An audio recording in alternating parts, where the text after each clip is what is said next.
Olá, queridos, a paz e a graça de Cristo seja convosco, seja com você, com sua casa, com toda a sua família. Que Deus abençoe a você e a sua família muitíssimamente, grandissimamente em Cristo Jesus.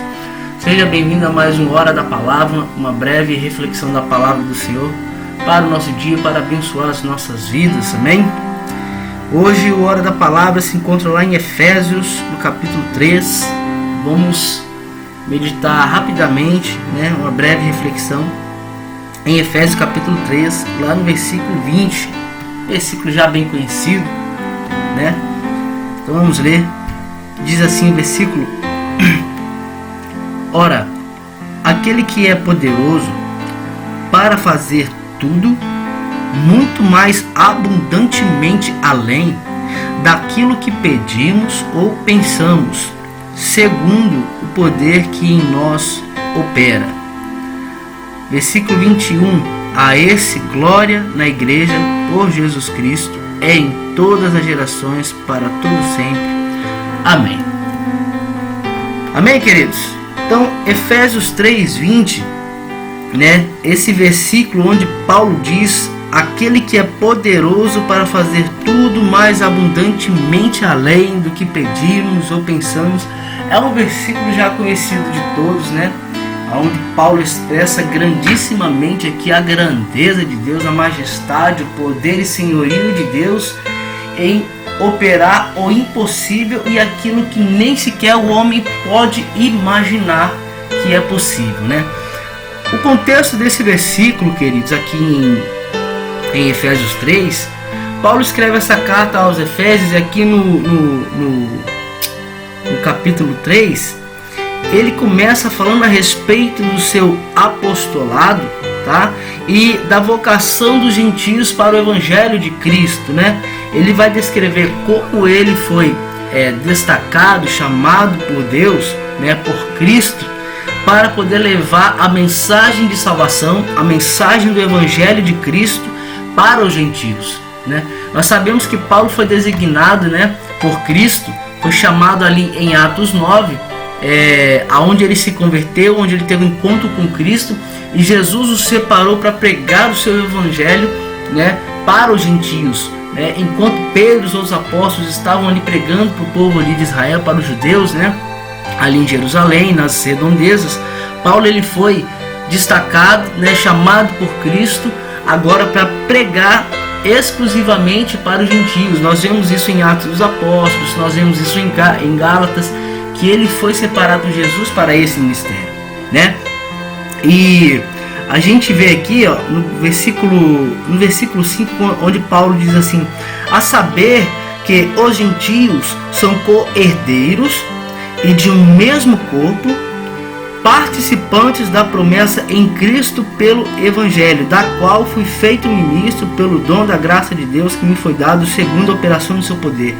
Então, ele descreve aqui que os gentios, nessa carta à igreja de Efésios, ele descreve aqui que os gentios, aqueles que não faziam parte do corpo, ou seja, de Cristo, aqueles que também não eram que faziam parte dos filhos de Israel, ou seja, os filhos da promessa a qual Deus tinha feito primeiramente promessa, os gentios não faziam parte desse corpo, não fazia parte dessa promessa, mas a partir do sacrifício de Cristo, pela redenção de Cristo por nós na cruz do Calvário, pelo seu sangue derramado, pela palavra do evangelho de salvação, Paulo então declara aqui que os gentios são co-herdeiros de um mesmo corpo, ou seja, eles passam a ser também herdeiros da graça e da salvação de Deus para os filhos de Israel, e agora fazendo parte deste mesmo corpo da promessa que Deus fez ao povo de Israel, da redenção, ou seja, da salvação a qual Cristo viria para dar a Israel, E essa salvação é a salvação eterna, a salvação das nossas almas. E os gentios que não faziam parte dessa promessa, agora passam a fazer parte dessa promessa pelo Evangelho de Cristo e pelo sacrifício de Cristo na cruz do Calvário, que, como em João 3,16 diz, que ele se entregou para que o mundo fosse salvo, que Deus deu seu Filho unigênito para que todo aquele que nele crê não pereça, mas seja salvo. né? E que no versículo 17 diz que Deus enviou seu Filho ao mundo não para que condenasse o mundo, mas para que o mundo fosse salvo por ele. Ou seja, significa dizer que os gentios, ou seja, todas as nações do mundo que não estavam inseridas no corpo de Cristo, inseridas na salvação, agora sim são inseridas pelo Evangelho de Cristo e pelo sacrifício de Cristo na cruz. E é isso que Paulo está dizendo, né? E também testificando seu apostolado, tá? A qual o próprio Senhor Jesus o chamou para isso, tá? Como ele diz aqui, como ele diz em Atos, como ele diz em Gálatas, que ele foi separado para levar o Evangelho e o amor de Cristo aos gentios, né? E ele segue descrevendo então o seu apostolado, a salvação que também veio para os gentios, que agora eles são herdeiros dessa salvação, tá? E ele segue descrevendo todo o capítulo 3 a respeito do seu apostolado e dessa salvação também para os gentios, né? E diz aqui no versículo 9, e demonstrar a todos qual seja a dispensação do mistério, que desde os séculos esteve oculto em Deus, que tudo criou. Então ele segue dizendo que aquilo que de antes dos séculos, né, da criação dos séculos, aquele que tudo criou, ou seja, Deus, nele já estava a salvação de toda a humanidade. Jesus diz que Deus já tinha arquitetado um plano de salvação, ele diz isso em Mateus, desde antes da fundação do mundo. Então, isso estava guardado em Deus, e Paulo diz que isso só foi manifesto agora, né? A sabedoria multiforme de Deus e a salvação que estava oculta em Deus, os mistérios que estavam ocultos em Deus, que antes ninguém soube, ele vai descrever nos próximos versículos, que agora foi manifesto aos seus apóstolos, né? E para levar esse mistério a todos, né? Ou seja, tanto judeus, israelitas, quanto gentios ao redor de todo mundo, levando esse mistério, que é o mistério da salvação, que estava oculto em Deus desde a eternidade, tá? A salvação para o homem, né? E Paulo segue descrevendo isso, e quando chega aqui no versículo 20, né, a gente vai ver aqui no versículo 19, ele dizendo assim, e conhecer o amor de Cristo, que excede todo entendimento, para que sejais cheios de toda a plenitude de Deus. Então, ele vai falar também nos versículos anteriores a respeito da sabedoria de Deus, tá? Para que é conhecida dos principados e potestades nos céus, e que agora foi revelado, né, com ousadia pelos apóstolos aos homens, né? Que essa graça que estava oculta em Deus, essa sabedoria de Deus, né, esse conhecimento, esse entendimento a respeito do amor de Cristo, como está aqui no versículo 19, fosse levado a todos os homens, né? Paulo faz com que os gentios conheçam isso através do Evangelho, e é o que ele descreve aqui em todo o capítulo 3 de Efésios, tá? Então no versículo 19 ele diz, para que eles venham conhecer o amor de Cristo, que excede todo entendimento, para que sejam cheios da plenitude de Deus. Então, a partir do momento em que eles conhecem o amor de Cristo, que excede todo entendimento, ora, quem é que poderia entregar sua própria vida para morrer por um pecador, por alguém que é culpado? Então ele faz com que o povo gentil conheça esse amor de um Deus que para os gentios era desconhecido, e que agora, conhecendo esse Deus maravilhoso, o amor desse Deus maravilhoso, eles façam parte desse mesmo corpo de Cristo, que é a sua igreja, tá? Ou seja, aqueles que creem no seu Evangelho em seu nome em todo mundo, esses são os que vão fazer parte do corpo de Cristo, que serão salvos no dia da sua vida, tá? E no versículo 20, ele segue dizendo, abençoando, né, a igreja de Éfeso, né, dizendo, ora, aquele que é poderoso para fazer tudo, muito mais abundantemente além daquilo que pedimos ou pensamos, segundo o poder que em nós opera, tá? Então, esse versículo aqui, queridos, ele basicamente diz que aquilo que era impossível para o homem fazer, tá? Deus o faz, tá? Aquilo que é impossível do homem conquistar, Deus o faz conquistar. Ele diz aqui, esse versículo é tão maravilhoso, queridos, que ele poderia ter parado na primeira estrofe, que diz assim, Ora, aquele que é poderoso para fazer tudo. Ou seja, Paulo já está dizendo que Deus é tão poderoso que tudo que for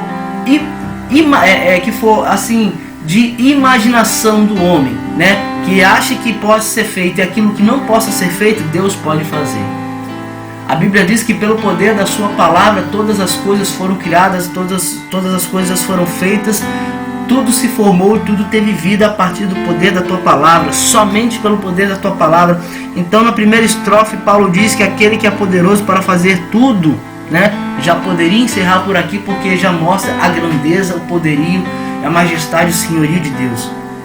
Mas como se não bastasse, ele ainda segue dizendo: muito mais abundantemente além. Queridos, muito mais já é ainda mais do que ele poder fazer tudo. Se ele é poderoso para fazer tudo, ainda vem o muito mais do que tudo, que é ainda mais poderoso, ainda mais inimaginável. É ainda mais profundo do que a mente do homem possa imaginar. E como se ainda não bastasse, ele segue dizendo: mais abundantemente além. Queridos, abundância quer dizer algo que é derramado sem ter fim, querido. É abundante, como a Bíblia diz que onde abundou o pecado, superabundou a graça. Ou seja, a graça de Deus é abundante de uma tal forma que não tem fim, querido.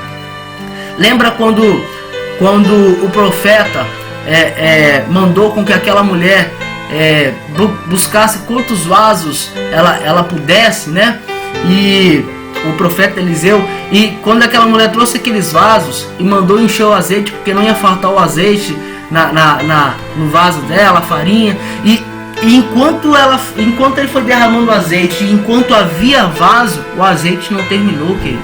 Assim é a graça de Deus. A graça de Deus é interminável, tá? É abundante. A abundância aqui que Paulo está dizendo quer dizer que nunca vai ter fim, nunca vai acabar. A abundância daquele que é poderoso para fazer todas as coisas. E como se ainda não bastasse isso, né, ele segue dizendo mais abundantemente além daquilo que pedimos ou pensamos. Querido, para imaginar aquilo a qual você tem passado dificuldade, necessitado e clamado a Deus, pedindo a Deus por algo, seja uma cura, seja um milagre financeiro, seja uma restauração na família, seja o que for, querido. Aquilo que você tem pedido a Deus, Deus tem poder abundantemente para fazer além daquilo que você pede. Aquilo que você pede aos seus olhos e aos meus olhos parece ser bom. Se Deus atender aquilo que nós pedimos, aos nossos olhos, a nossa petição que parece ser a solução dos nossos problemas, e se Deus atender, parece ser bom. Mas aos olhos de Deus, o que Ele tem para dar é ainda muito maior e muito melhor do que aquilo que nós pedimos ou pensamos, como diz Paulo aqui. Então, se você pede algo a Deus, se você acha que aquilo que você está pedindo e está pensando seria bom para você ou ótimo, que resolveria todos os seus problemas, Deus ainda tem algo maior e melhor do que você pensa e do que você pede, querido. Essa é a graça multiforme de Deus, a qual ele diz aqui no versículo 10, para que agora pela igreja a multiforme sabedoria de Deus seja conhecida dos principados e potestades nos céus. Essa é a graça e poder multiforme de Deus, querido. Deus é uma fonte de força inesgotável. Deus é a fonte de sabedoria e graça inesgotável, abundantemente, além, sem parar, inimaginavelmente a mente do homem, querido. Então aquilo que você tem estado aflito e pedindo a Deus uma solução, querido, descanse em Deus, porque Ele está ouvindo a sua oração, Ele está ouvindo a sua petição, Ele está ouvindo os seus pensamentos. Mas o que você tem pedido e pensado, com certeza o que Deus preparou é ainda maior do que você tem pedido a Ele. E o que Deus preparou para você, você nem faz ideia. Quando você receber aquilo que Deus preparou para você e Ele está te preparando para isso, você vai ver que verdadeiramente, inimaginável e abundantemente além é a graça e o poder de Deus para fazer tudo aquilo e nos conceder aquilo que nós, além daquilo que nós pedimos ou imaginamos, queridos. Então a graça de Deus é maravilhosa. A graça e o poder de Deus é maravilhoso. Deus está te vendo. Deus está de olho em você. A Bíblia diz que Deus está com seus ouvidos atentos ao seu clamor, à sua petição. E não faz por menor a sua petição e a sua necessidade, querido. Deus fará o que você está pedindo e fará ainda maior. E como sempre, Ele sempre nos surpreende, queridos. Sempre o Senhor está nos surpreendendo, porque Ele é Deus Todo-Poderoso e não é impossíveis para Ele, tá? E para a gente finalizar, querido, Paulo também diz aqui em 1 Coríntios, no capítulo 2, no versículo 9, algo parecido com o que nós lemos em Efésios 3, tá? No versículo 20. Em 1 Coríntios, capítulo 2, versículo 9, ele diz assim: Mas como está escrito, as coisas que o olho não viu, e o ouvido não ouviu, e ainda não subiu ao coração do homem, são as que Deus preparou para os que o amam. Então olha a palavra de Paulo a respeito daqueles que amam a Deus, querido. Que aquilo que o seu olho não viu, o que o seu ouvido ainda não ouviu e o que ainda não subiu ao seu coração, ou seja, tudo que você tem pedido e pensado, é aquilo que você viu, é aquilo que você ouviu, é aquilo que você pensou, né? Mas aquilo que você ainda não viu, não ouviu e não pensou, é o que Paulo diz em Efésios 3:20, que é abundantemente além do que pedimos ou imaginamos. Então essa palavra de Paulo em Efésios 3:20 é corroborada também por 1 Coríntios 2:10, em que Deus está falando que o que você não viu, seu ouvido não ouviu e ainda nem sequer subiu ao seu coração, é o que Deus preparou para você, querido. Ou seja, tudo que você pede, pensa, imagina, que você acha que é bom para você, Deus ainda tem melhor do que isso para você, e Ele sempre surpreenderá tanto a você quanto a mim, quanto a todos quanto lhe o pedirem com fé, porque é o que Paulo está dizendo aqui, porque isso é o que Deus preparou para os que o amam. Então, se você ama a Deus e tem confiado em Deus, esperado em Deus e tem pedido a Deus, pode ter certeza que Deus fará, mas ainda fará maior e melhor, inimaginavelmente, abundantemente além daquilo que você pensa e imagina, para a glória do nome dele e para te abençoar. Amém, querido? Então aquilo que você tem pedido a Deus, descansa no Senhor, porque Ele fará muito maior do que isso, e o nome dele será glorificado na tua vida. Amém, querido?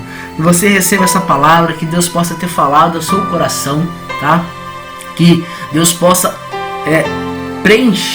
encher e preencher abundantemente além das bênçãos dele, tanto espirituais como as materiais, físicas, que você precisa na sua vida, na sua casa, na sua família, em todas as áreas da sua vida e da sua família. Amém, querido?